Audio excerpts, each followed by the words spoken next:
used to take everything in those days, Lee. No evidence. I didn't know, Lee. I didn't fucking know. Like, I didn't know. So let's say I go into your house and there's a safe. Right. Like after 1982, right before I went to Colorado the first time ever, I met this dude in North Bergen. I met him through a friend, the DiLorenzo's. Oh no, that's fucking. The way you said that's not good. Oh, the DiLorenzo. The DiLorenzo's, and there was Kurt, Chrissy Fish, and fucking Bonehead. Good. That's always good. This is one of the stories of Bonehead. Oh, good. So Bonehead's family knew this guy, so I became friends with him. And we were talking. He's the one that used to give me jobs to case joints out, like warehouses. And he taught me a couple things. And I go, so if the safe way, if you can't break into the safe, right? What are you doing? He goes, we take it to go. And then we figure it out. He goes, there's a guy over in the city that for 10%, he'll crack your safe. He's like a guy in development. So you might take a while, maybe 8-10 hours. But there's another guy that wants 25%, and he'll break into any safe in 4 hours for you. So all you need to do is take the safe to go, and they'll figure it out once you get it home. But you can't bring it home because sometimes they have those detectors on them. You know what I'm saying? Beep, beep. So you got to take them to a warehouse. The guy's got to be waiting. You got to bust it open and then dump the fucking safe. So much planning goes into it, I guess. So I started taking shit. Anything I couldn't get into, if you locked it, there must have been something in there, Valley. That was my fucking philosophy. God damn it. What are you goddamning about? It's it's like you think you're protected. They sell all this stuff. Protect yourself. No, if I go into your house and you have a little tin, okay, like a little tin box, like a fishing box, and it's got the combination on it, and you've got cash in there and maybe some blow. Do you know how many of those things I took when I was robbing? And I could not believe how people really thought that somebody wouldn't figure it out, that they just take the box. All you got to do with those things is get a screwdriver and just fucking stick one in on one end and one on the other end and just go in the wrong opposite direction. And those things would bust fucking open. When your heart's beating and you want that cocaine, I would be like, I'd have the strength of fucking 10 Hulks. I would stick two fucking steady screwdrivers, the thick ones, and just pull the opposite direction. And those boxes pop right open. And you're just letting me know where everything is. I'm going to take the whole box to go. So if you got a house and you got one of those boxes, do me a favor. Put 400 in there and leave it at that and leave it open. So when the kid does come in your house and he gets to 400, that's all he thinks he got, because that's your secret compartment. You got another place hidden inside a closet behind two suits in the wall. That's where you have your 9,500 in case there's an earthquake, in case you got to make a move. That's where you got your birth certificate. That's where you have the other thing. That's how you bullet prey. If you're a coke dealer, if Lee knows I sell fucking ounces, and I know Lee's a thief, I'm always going to leave an 8-ball out. So if the guy comes in a rush, he finds an 8-ball and he goes, I'd rather you take an 8-ball than you take 4 ounces from me. I would come into people's houses and they'd have all the coke together like an asshole that they were.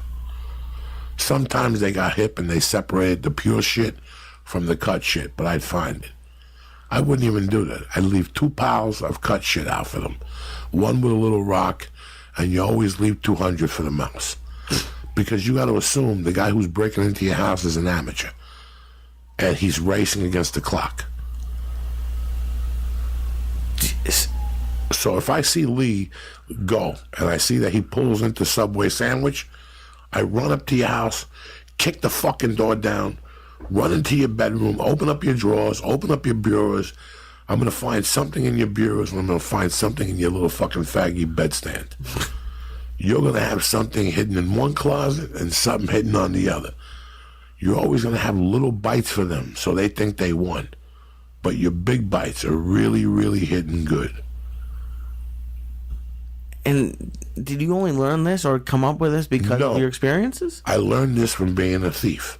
Right. I thought it was the dumbest things where people, if you have a safe and it's locked, it tells me you have something. Fuck. I'm taking the fucking thing. I don't have anything in my house, but it's... If I could take the thing, I'll take the thing to go. Now, it's very difficult. It's easier said than done. Where I parked the car, when I came up here, I didn't know there was a safe in Lee's house. He lives on the second floor. I got to walk down a set of stairs or get on an elevator. He's at Subway Sandwich. What if he pulls up as I'm walking out of his house with his fucking safe? Fucking Christ. So you're always racing against the clock. So if you're an amateur or you're a junkie like I was, and I'm a drug dealer and you break into my house, I'm going to leave little things for you so you think you won. If I'm a 4-ounce every couple day fucking dealer and I do a little bit of blow 2 nights a week and I fucking go to New York City, like let's say I live in North Bergen and I go over the bridge to New York City and my sister lives with me, so she watches, but on this night she went shopping. You have that time window to break into my house. You're going to go in there out fast. If I tell you I'm leaving for a weekend, I'm dead. You're going to find my loot because only an idiot wouldn't. You got the whole weekend. Lee's in San Diego. He told a friend of mine he was in San Diego. Let's bust into his house.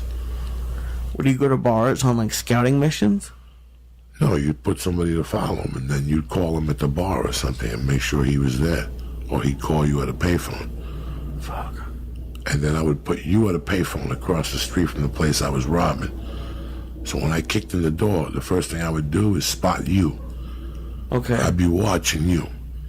So every 2 things I do, every bedroom, I go into the bedroom, I get something, I come out and I watch you. If you're still clear, I go into a closet.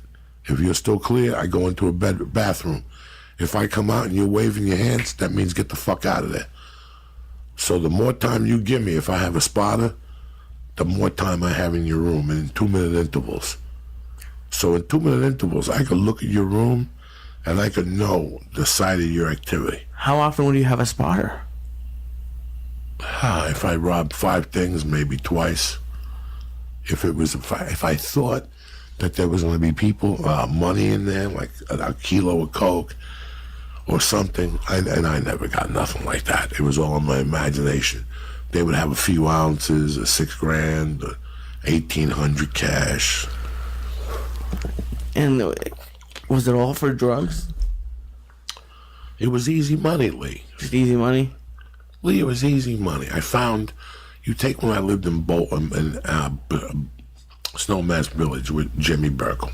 Okay. You know, I was bored, and I watched drug dealers' patterns, and I was raised with drug dealers. Okay? And I know good drug dealers are brilliant fucking people. How their job is not to be obvious. Right. And their job is to deter you. So even if you get to them, you're not getting their shit. Okay, so number 1, the drug dealers I grew up with always moved their mother or their wife's mother in the house. That means there's always somebody there. She may leave on Thursdays to go shopping, but on those days you purposely stay home. Does she know she's security or no? She has no fucking clue that she's even there. She has no clue why she's there, and you're giving her $300 a week to stay and, you know, groceries, yeah, pay for her bingo and shit at night. So you get her out of bingo at night. That's when you do your drug dealing. And now people know your grandmother's there all night. They're not going to try to bust into your house. That's number 1. Number 2, you don't put the drugs in your house. The drugs are never in your house. I go to you. I pay your rent and I come over once a week. I weigh my shit. I'll call you. You tell me Paul is not over. I come over. I throw you a little envelope. I take my coke out of your spare bedroom. Paul knows nothing. How long does that last for? Like, are you worried about neighbors seeing you too much? Not really. I'll switch it up. I'll have you and 2 other people. Gotcha. You know? You give a skinny girl that's hooked on coke $1 a week, you go over there, bang her, and stash your shit in the safe over there that she can't get her filthy paws in. She tries all week? Yeah, they'll try all week. But you can just get a girlfriend and stash your coke at her house. There's so many fucking ways, you know. But when you're dealing in that level, first of all, you don't want the drugs in your house so you don't have access to them. If you come home at night from a bar, you don't want to have 2 ounces in your house when you bring some fucking blonde chick home. You want to make sure for you to get that coke, there has to be a struggle. You got to wake somebody up.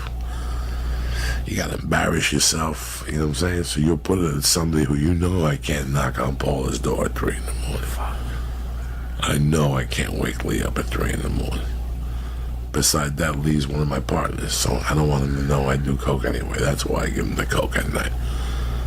But once Paula leaves, I go over there at 8 in the morning. I pick up my shit. Lee makes me breakfast. We bullshit. We talk about our activities for the day. And then that night, I drop it off again, and there's a fucking milk box.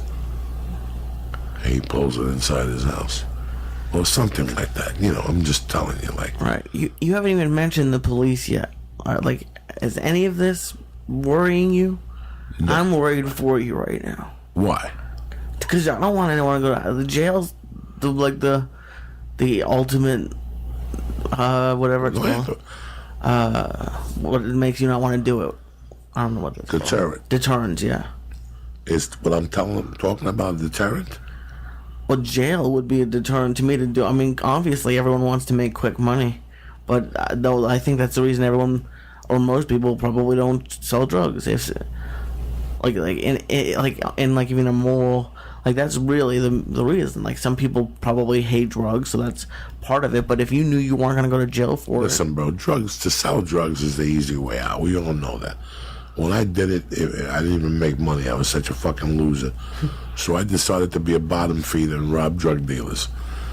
You know, that's all it was. I learned how to do all that shit. You look at movement, you look at a lot of fucking things. But am I proud of it? No. But that's who I was then. And it made me who I am today. So you can't look back and cry. Fuck it. You probably learned a lot of lessons. But now I know how to deter your house from fucking burglaries. Yeah.